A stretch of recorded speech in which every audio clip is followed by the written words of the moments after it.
malbasuhu haram wa mat'amuhu haram. Dia duk makan daging katil 40 tahun dah, haram.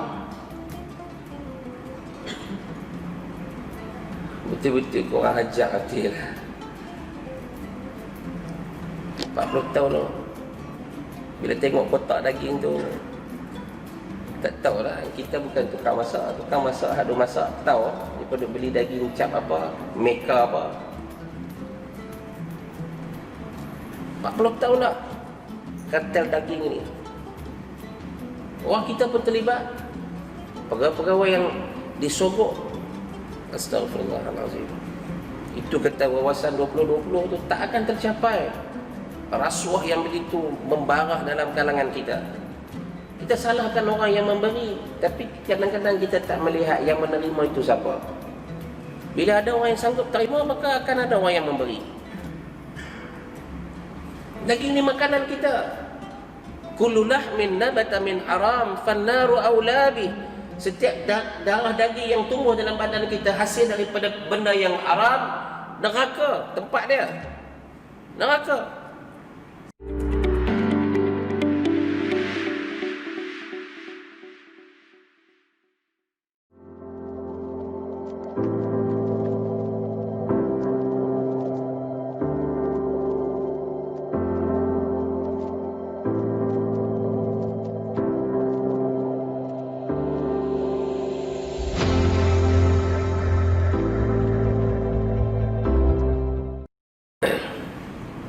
Bismillahirrahmanirrahim.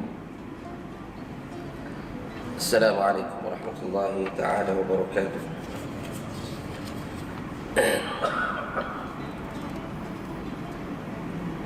Innal hamdalillah nahmaduhu wa nasta'inuhu wa nastahdihi wa nastawshiruh wa nu'minu bihi wa natawakkalu alayhi. Salawatullahi wassalamu ala habibina al-Mustafa Rasulullah sallallahu alaihi wasallam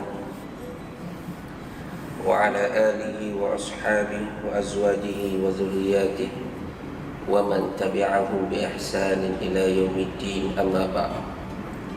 Qala rabbi shrah li sadri wa yassir li amri wahlul 'uqdatam min lisani yafqahu qawli. Wa la hawla wa la quwwata illa billahil 'aliyyil 'azim. Allahumma alhimna ma rashida umurina wa a'izna min shururi anfusina wa min sayyiati a'malina. Man yahdihillahu fala mudilla lahu wa man yudlil fala hadiya lahu. Radina billahi rabba wa bil islami dina wa bi Muhammadin sallallahu alaihi wasallam nabiyya wa rasula. أصبحنا على فطرة الإسلام وكلمة الإخلاص وعلى دين نبينا محمد صلى الله عليه وسلم وعلى ملة أبينا إبراهيم حنيفا وما كان من المشركين. Tuan-tuan muslimin muslimat sidang jemaah yang dirahmati Allah, alhamdulillah, syukur kita kepada Allah Subhanahu wa ta'ala. Dengan izinnya Allah masih panjangkan umur kita sampai ke saat ini. Kita berada pada minggu terakhir daripada tahun 2020, suatu tahun yang kita di kempen untuk menanti tahun 2020 atas nama Wawasan 2020. Ketika saya sampai di Sudan pada tahun 1999, orang di sana bila bercakap tentang negara kita, mereka begitu kagum dengan vision 2020 yang akan meletakkan negara kita berada pada satu tahap yang mungkin menjadi negara maju mengikut acuan kita sendiri. Namun pada masa yang sama, kita juga sedia maklum tahun 2020 ini telah menghadirkan kepada kita suatu senario, satu fenomena yang menjadikan kita berubah 360 darjah daripada sasaran kita yang sebenar. Kita dihimpit dengan penularan pandemik COVID-19 yang menyebabkan pergerakan kita terhad, terpaksa melakukan penjarakan fizikal, aktiviti sosial kita terpaksa dikurangkan, kehadiran atau jemputan dalam majlis-majlis kenduri terpaksa dibahagi-bahagikan jamnya, menjadikan kita sebahagiannya terpaksa melalui dalam keadaan kita penuh tertekan. Dan ini terbukti melalui statistik yang menunjukkan ramai daripada kalangan rakyat kita yang tertekan, yang terdorong untuk melakukan tindakan yang di luar daripada batas kewarasan. 277 individu yang telah dicatat dalam data ataupun statistik kita yang mengambil tindakan untuk bunuh diri, dan demikian juga sebilangan besar data yang menunjukkan usaha ataupun cubaan untuk melakukan perkara yang sama. Kita yakin apa yang berlaku itu atau mereka yang melakukan itu bukan daripada kalangan Muslim, dan menjadi kekuatan kepada kita sebagai Muslim ini ialah sandaran kita kepada Allah Subhanahu Wa Taala itu tidak pernah putus. Kita tak kala kita menyandarkan segala apa yang berlaku kepada kita dengan menyandarkan kepada Allah, maka di sana akan menghadirkan ketenangan, membawa kita kepada suatu ruang yang kita merasakan ia lapang, kita tenang dan kita bahagia. Kerana apa? Kerana kita yakin apa juga yang berlaku, qul lan yusibana illa ma kataballahu lana. Katakanlah wahai Muhammad, sama sekali tidak akan ditimpa akan kamu oleh sesuatu perkara melainkan ianya telah ditetapkan oleh Allah Subhanahu Wa Taala. Dalam beberapa perbahasan tentang perkara baik dan perkara buruk, kita memang dituntut untuk menyandarkan yang baik itu kepada Allah, dan yang sebaliknya itu adalah pada kelemahan diri kita sendiri. Benar, sebagai tanda beradab kita kepada Allah Subhanahu Wa Taala. Namun hakikatnya yang dikatakan perkara baik dari Allah itu, ada perkara baik dari Allah, kita yang anggap kata perkara itu buruk. Kita yang menganggap kata perkara itu buruk. Hakikatnya tidak ada perkara buruk yang datangnya dari Allah Subhanahu Wa Taala, melainkan datangnya itu di sebalik perkara itu ada hikmah dia, ada pengajarannya, ada tegurannya, ada sesuatu yang Allah nak habaq kat kita. Kita saja yang menganggap kata perkara ini buruk. Kita ditimpa dengan musibah, sesungguhnya musibah itu akan mendatangkan kebaikan di sebalik dia. Pasti ada hikmahnya, pasti ada rahsia yang tidak Allah ceritakan, tidak Allah ungkapkan kepada kita sepenuhnya. Maka memang wajar pun untuk kita tidak menyandarkan perkara yang buruk itu kepada Allah, kerana apabila atau tak kala Allah meletakkan sesuatu kepada kita pada suatu keadaan yang pada pandangan kita buruk, hakikatnya ia adalah suatu kebaikan yang pastinya akan mendatangkan keuntungan yang besar kepada kita. Kalau kita renung ayat daripada surah Al-Baqarah ayat 214, Allah sebut kepada kita, a'udzubillahi minasyaitonirrajim, am hasibtum an tadkhulul jannah walamma ya'tikum mathalul ladzina khalau min qablikum massathumul ba'sa'u wad-dharra wa zulzilu hatta yaqula ar-rasul walladzina amanu ma'ahu mata nasrullah ala inna nasrullahi qarib. Allah sebut kat kita, adakah patut kamu, yakni kita ni, adakah patut kita nak menyangka bahawa kita akan masuk semuanya ke dalam syurga, sedangkan tak pernah sampai pun kepada kita suatu bentuk ujian, satu bentuk cobaan. Tak pernah sampai. Hidup kita senang, Hidup kita semua, kita kata Masya Allah aku hidup lah sejak daripada 40 tahun, 50 tahun aku hidup ni, Alhamdulillah aku tak pernah kena apa-apa ujian yang besar-besar. Allah tanya kita, am hasibtum an tadkhulul jannah walamma ya'tikum mathalul ladzina khalau min qablikum. Adakah kamu patut untuk bertanya atau untuk menyangka bahawa kita akan masuk syurga sedangkan kita tidak pernah diuji, tidak pernah diduga, tidak pernah dicuba seperti apa yang telah berlaku kepada umat-umat yang terdahulu daripada kamu. Umat-umat sebelum kita ni semuanya diuji. Kita buka kisah, seawal kisah umat yang diuji ialah kisah umat Nabi Nuh alaihi salam. Nabi Nuh adalah Nabi yang ketiga. Diuji dengan banjir yang besar. Kita baca dalam surah Nuh. Surah Nuh ada satu kisah, ada satu surah yang dinamakan dengan nama Nuh, yang menceritakan bagaimana Nabi Nuh alaihi salam berdakwah, mengajak orang, menyeru untuk menyembah Allah Subhanahu wa taala. Falam yaziduhum du'ai illa firara. Kata Allah ala lisani Nuh, dia kata aku berdoa, aku berjuang, aku berdakwah, falam yaziduhum, tidaklah bertambah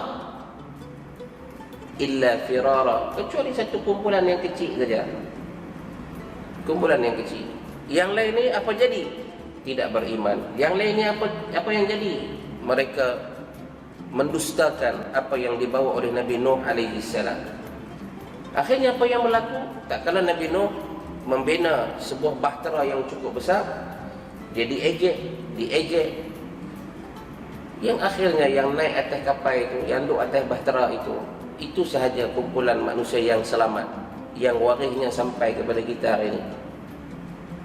Termasuk anak kepada Nabi Adam alaihi salam sendiri yang dicuba panjat bukit. Dicuba panggil anak dia. Akhirnya anak dia tenggelam. Anak kepada Nabi Nuh alaihi salam. Ujian.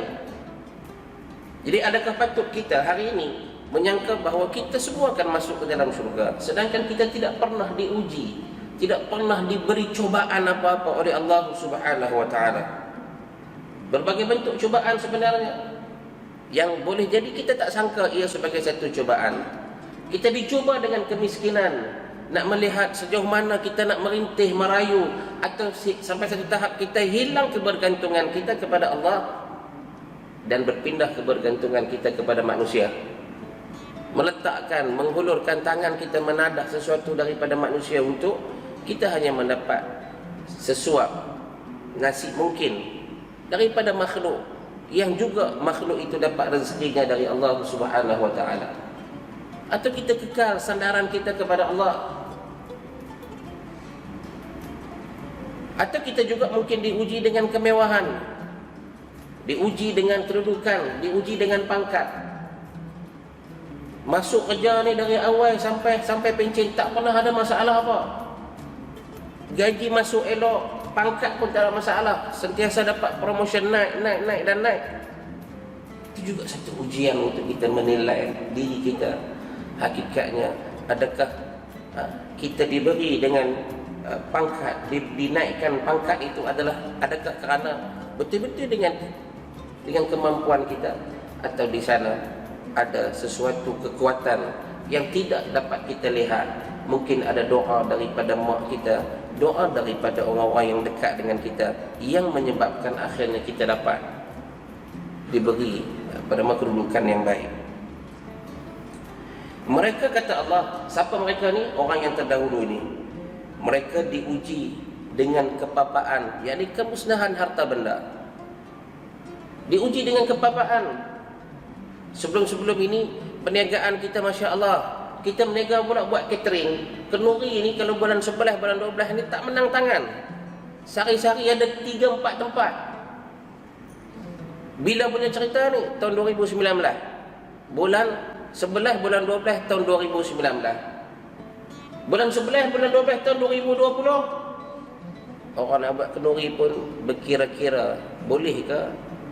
Lagu mana nak buat ni? Nikah juga, tapi kenuri. Nikah ramai, tak kira musim apa, nikah tetap ramai. Nak buat kenuri tu, akhirnya jemputan sebagaimana yang ditetapkan dalam SOP tak ada lebih 250. Sebelum ni kita berkira-kira untuk jemput 1000, 2000 orang, mengurangkan pendapatan orang-orang yang melakukan tugas-tugas seperti itu. Dan juga serangan penyakit, diserang dengan penyakit, diserang dengan wabak. Umat-umat terdahulu diserang dengan binatang-binatang kecil, dengan belalang, dengan katak, dengan macam-macam yang diduga dan diuji oleh Allah Subhanahu wa taala. Serta mereka digoncangkan kedudukan mereka oleh serangan musuh, ancaman serangan musuh. Tak pernah tenang.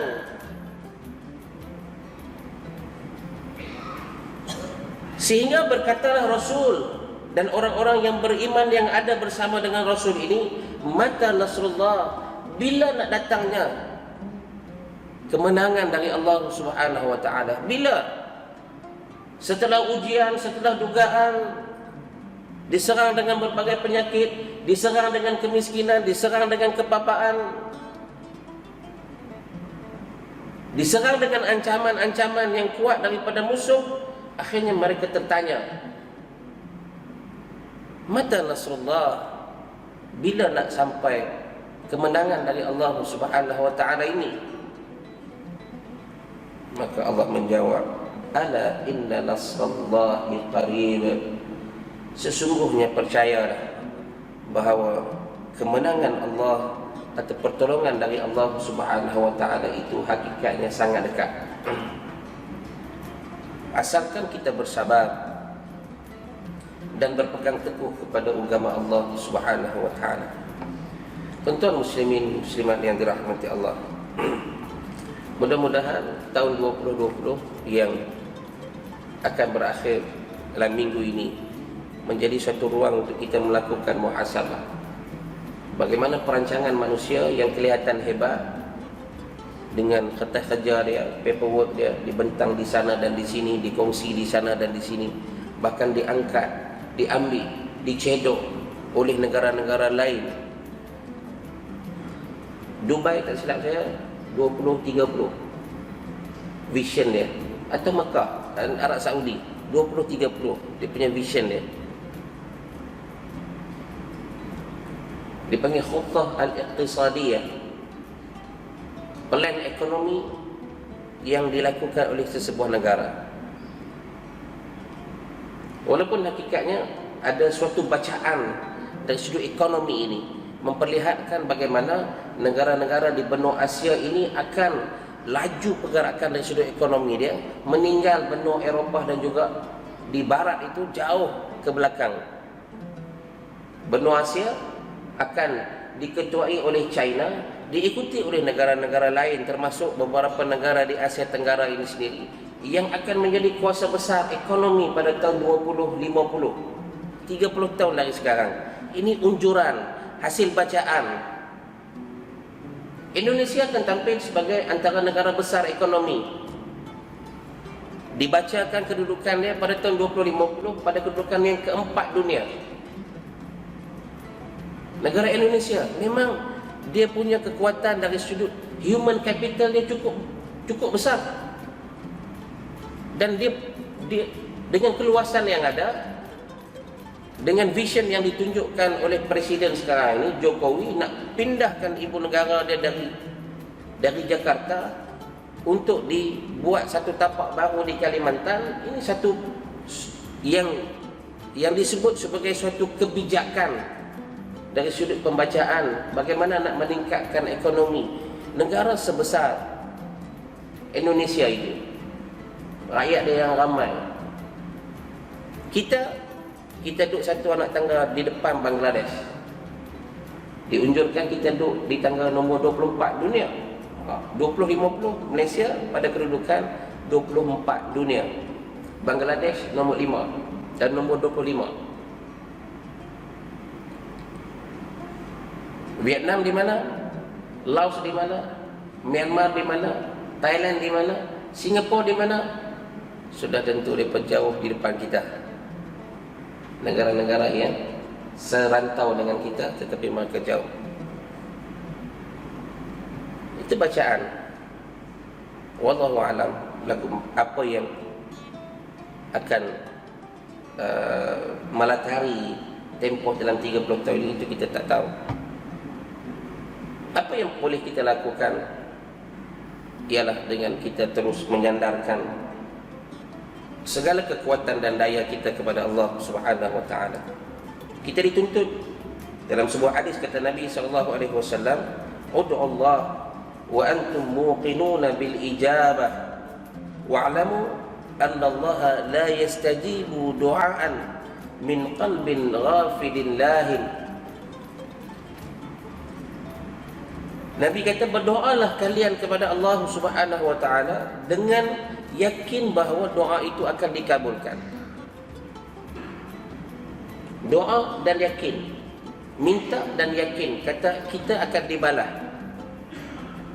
Dan ketahuilah bahawa Allah tidak akan mengkabulkan doa yang doa itu disampaikan, diungkapkan daripada hati yang lalai, hati yang lengah, hati yang dilakukan secara sambil lewa. Doa-doa juga tapi tak faham apa. Angkat tangan doa, Tok Imam angkat tangan baca doa, kita pun angkat tangan juga. Dia berhenti tang mana pun kita amin. Dia berhenti tarik nafas yang naknya, tapi kita amin juga. Ambil kesempatan untuk kita berdoa. Doa dengan doa kita. Doa dengan doa kita. Sebab itu kalau ada kesempatan untuk kita menunaikan solat sunat ba'diyah, selepas setiap kali salat selain asar dan subuh, kita solat kita pada solat sunat ba'diyah itu. Kenapa? Itu akan melengkapkan solat fardu yang kita lakukan tadi dengan doa-doa yang kita sendiri panjatkan kepada Allah, dengan doa yang kita faham. Bila kita faham apa yang kita minta, baru kita yakin bahawa Allah akan balas. Dan ketika kita mendapat balasan dari Allah, balasan hasil doa kita itu, kita akan merasai bahawa alhamdulillah, ini berkat doa aku. Baru kita boleh rasa. Kita doa, kita cari ayat-ayat yang menjadi doa itu maksud. Banyak ayat-ayat yang terkandung dalam Al-Quran, sebahagian besarnya adalah doa-doa yang disebut sebagai doa yang maksud. Juga sebahagian daripada hadis-hadis Nabi, itu juga doa yang dianggap doa-doa yang maksud. Boleh baca doa-doa yang bermula dengan Rabbana atina, Rabbana hablana, Rabbana la tuzigh qulubana. Ini doa yang boleh dibacakan kepada kita pada bila-bila masa. Tapi kita kena faham, kita kena tahu maksud dia apa. La tuzigh qulubana tu maksud dia apa? Rabbana hablana maksud dia lagu mana? Banyak lagi. Rabbana 'alaika tawakkalna wa ilaika anabna wa ilaikal masir. Banyak. Dan kita kena faham. Bila kita memahami maksud dia dan kita tahu konteks kepada doa-doa tersebut, maka pastinya kita akan dapat merasai zauq kita, dapat menghadirkan keinginan kita untuk kita terus berdoa kepada Allah, sehingga akhirnya timbul keyakinan bahawa memang setiap doa kita ini Allah pasti akan dengar. Cuma cepat atau lambat saja untuk Allah kabulkan atau untuk Allah jawabkan. Ada ketika sampai kita tak sedar, rupanya Allah dah jawab pun. Allah dah jawab, tapi kita tak sedar. Itu maksudnya apa? Maksudnya boleh jadi kerana doa yang kita ungkapkan itu, kita sendiri pun tidak memahami apa maksud dan apa konteks satu-satu doa itu untuk dipanjatkan kepada Allah Subhanahu wa taala. Doa jelas, ia penghubung antara kita dengan Allah. Apalagi yang mampu kita lakukan, apalagi yang mampu kita buat selain kita mengangkat tangan dan berdoa. Kan ada hadis yang kita pernah kongsikan tentang seseorang yang dalam hadis itu menyebut tentang dia ni bermusafir jauh, asy'asa aghbara, rambut kusuk masai, badan dia penuh dengan debu. Dia angkat tangan, yamuddu yadahu ila sama. Dia mengangkat kedua tangan, dia menadah ke arah langit, ya Rab, ya Rab. Dia berdoa, minta, wahai Tuhan, wahai Tuhan. Tapi doa dia tidak dimakbulkan kerana apa? Doa dia tertolak kerana apa? Wa malbasuhu haram. Pakaian yang dia pakai daripada sumber yang haram.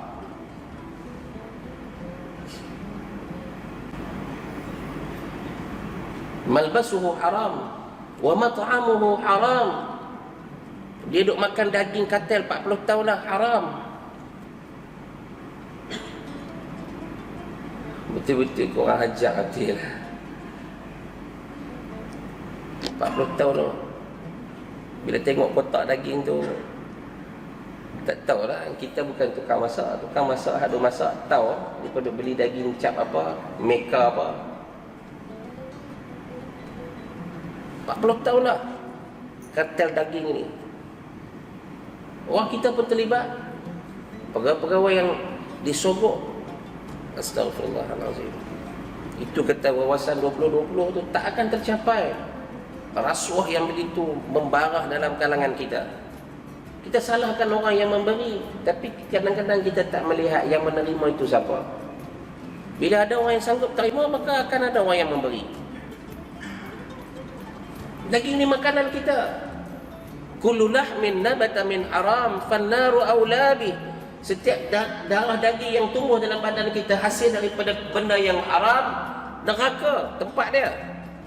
Neraka. Terima duit rasuah, duit kopi, duit suapan dan apa juga nama dia, haram. Dia makan untuk diri dia, dia makan untuk ahli keluarga dia.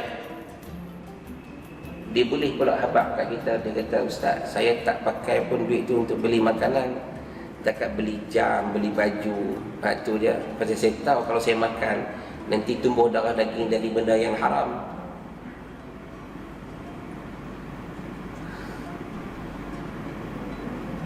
Nak kata apa kat dia?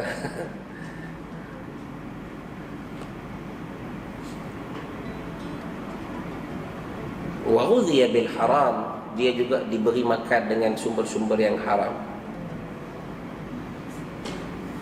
Baru satu isu daging. Daging kangaroo. Sedap rupanya kita nak makan lama. Cuma nak sembelih dia tak mana, siapa yang sembelih dia, kaedah penyembelihan dia ke mana. Daging kuda. Rupanya kita dah makan dah daging kuda lama dah. Macam arnab lah, arnab. Ada orang dia geli dengan kucing, dia geli juga dengan arnab. Tapi bila kita masak gulai, buat gulai kurma, buat kari lah, buat kari. Pakai pula rempah tu kari babas ataupun ala gapas. Dia punya sedap dia lain macam. Makan ni habis sampai tinggal tulang. Sampailah kali orang tanya, "Antau tak benda apa yang makan tu?" Arnab. Dia mula buat nak melunggai, tapi sebenarnya dia sedap. Arnab lah ni jadi satu industri. Arnab jadi satu industri ni. Arnab pedaging. Ada orang duk cari siapa-siapa yang ada ruang untuk dia belah, untuk dia buat penternakan. Sebab setiap bulan ni tuntutan permintaan tinggi untuk daging arnab. Tinggi. Buat sate saja sepucuk dekat RM2 sate arnab. Ada orang kat rumah saya tu setiap bulan dia akan bekalkan 40 kilo daging dia kepada sate semeling. Sepucuk dekat RM2 sampai RM2.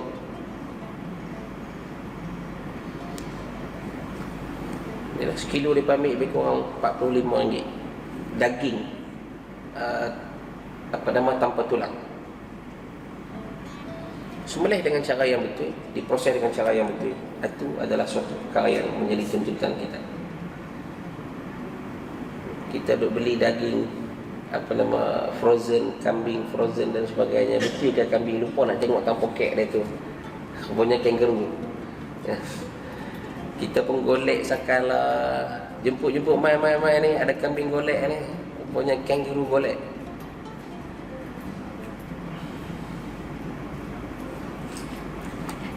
Allahu Akbar. Doa tak boleh dibuat sambil lewat, minta sambil-sambil. Tak, mesti dibuat dengan mai daripada hati kita. Sepenuh hati kita kena mohon hal ini kepada Allah Subhanahu wa taala. Karena bila kita minta, kita yakin bahawa Allah itu dekat. Allah sebut dalam firman yang surah Al-Baqarah ayat 186, Allah sebut kepada kita, a'udzubillahi minasyaitonir rajim, wa idza sa'alaka 'ibadi 'anni fa inni qarib ujibu da'watad da'i idza da'an falyastajibu li wal yu'minu bi la'allahum yarshudun. Dan apabila hamba-hambaku bertanya kepadamu mengenai aku, maka beritahu mereka bahawa fa inni qarib, aku dekatnya, aku duduk dekatnya. Ujibu da'watad da'i idza da'an, aku akan jawab sebarang permintaan daripada mereka tak kala mereka minta. Asal minta aku akan jawab, kata Allah. Falyastajibu li, hendaklah mereka menyahut seruanku. Yakni bila Allah panggil kita, kita kena sahut. Bila Allah panggil kita, kita kena sahut. Jangan kita saja minta, kita nak Allah sahut panggilan kita, tidak. Allah panggil kita dalam banyak perkara. Allah jemput kita untuk kita bersama melakukan perkara-perkara yang Allah perintah kita buat. Kita kena sahut. Ayat-ayat yang bermula dengan ya ayyuhallazina amanu, ya ayyuhallazina amanu, itu adalah ayat-ayat seruan. Ayat-ayat yang Allah sahut. Allah minta kita untuk kita menyahut panggilan Allah Subhanahu wa taala. Berapa banyak ayat itu yang kita boleh faham, yang itu adalah tuntutan kepada kita. Dan hendaklah mereka beriman kepadaku supaya akhirnya mereka menjadi baik serta mendapat petunjuk yang betul. Al-Baqarah 186. Kita yakin dengan 3 perkara, tuan-tuan. Pertama, tidak ada yang lebih sayangkan kita melainkan Allah. Tidak ada siapa-siapa pun yang sayangkan kita melainkan Allah Subhanahu wa taala. Yang kedua, of course, Nabi kita sallallahu alaihi wasallam juga kekasih Allah yang sangat menyayangi umat ini. Tidak ada yang lebih mengetahui keresahan kita melainkan Allah. Allah dia yang Maha tahu apa yang ada dalam hati kita. Kadang-kadang kat isteri kita pun kita tak share, dengan pasangan kita pun kita tak share. Sebab kalau kita kongsi pun kadang-kadang kita tak boleh dapat jawapan untuk meredakan keresahan kita. Yang mampu meredakan keresahan kita itu hanya Allah Subhanahu wa taala. Tiada yang berupaya menghilangkan kesulitan kita melainkan Allah. La haula wala quwata illa billahil aliyyil azim. Bila kita dengar laungan azan, hayya 'alas salah, hayya 'alal falah, kita jawab dengan la haula wala quwata illa billahil aliyyil azim. Karena memang kita tidak punya keupayaan pun untuk kita melakukan sebarang bentuk pergerakan, melainkan ianya dengan upaya dan daya yang merupakan milik Allah Subhanahu wa taala. Mudah-mudahan tuan-tuan muslimin muslimat, hadirin hadirat yang dirahmati Allah, sama-sama kita melakukan muhasabah untuk tempoh setahun yang telah berlalu, untuk kita sambut pula tahun baru 2021 ini, dengan harapan kita akan terus bergerak. Umat Islam tidak boleh menjadi umat yang statik, merasa cukup dengan dengan suatu keadaan. Kita harus bergerak. Kita harus bergerak. Kita kena rasa cukup dengan apa yang kita ada dari sudut rezekinya. Tetapi dari sudut amalan kita tidak boleh merasa cukup. Kita harus kena bergerak, mencari ruang-ruang apa yang mampu untuk kita lakukan, membina, menyuburkan nilai-nilai keinsanan, nilai-nilai kemanusiaan kita yang menjadi teras dan dasar kepada kelangsungan agama yang dibawa kepada kita oleh Nabi kita sallallahu alaihi wasallam ini. Ruang-ruang untuk kita dialog, ruang untuk kita berbincang dalam kita mengatasi isu-isu yang mungkin melingkari kita, itu harus kita suburkan, harus kita angkat dia. Jadikan dia medan yang terbaik untuk kita mencari penyelesaian. Tidak kita menggunakan ruang untuk kita menyerang, serang dan serang, tanpa kita memberi ruang untuk kita mendengar pandangan-pandangan lain. Harus kita buka ruang kita supaya akhirnya kita dapat mencari satu penyelesaian, win-win situation. Kita pun rasa dapat kita sampaikan apa yang kita nak. Mereka juga punya ruang untuk mereka menyampaikan apa yang menjadi harapan mereka kepada kita. Mudah-mudahan kita akan terus bergerak dengan lebih baik pada tahun-tahun yang akan datang. Mudah-mudahan ada hikmah yang besar di sebalik ujian-ujian yang datang, agar Islam dapat terus diperkukuhkan, agar umat Islam dapat terus bertahan dengan agama yang merupakan satu-satunya agama yang diridai di sisi Allah Subhanahu wa taala, insya-Allah. Saya mohon ampun dan maaf tuan-tuan, minta maaf banyak sepanjang kita duduk berkuliah di sini.